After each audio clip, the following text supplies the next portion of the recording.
NBA trades that would feel just wrong was written by Bleacher Report's Zach Buckley, and when I read the Lakers trade proposal, I knew I had to discuss it since it was so absurd.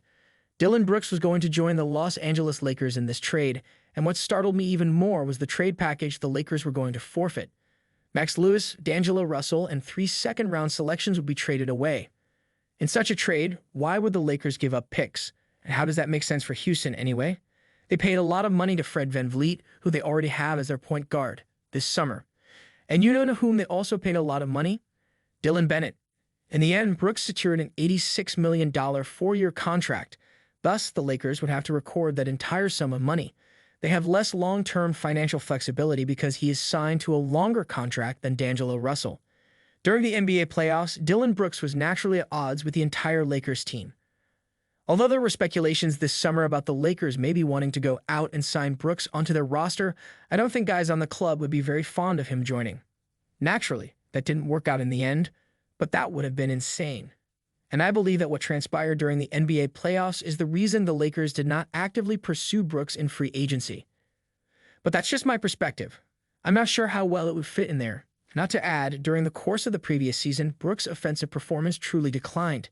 It looks like he's a guy who wants to be in the offensive unit all the time. And he gives some dubious glances.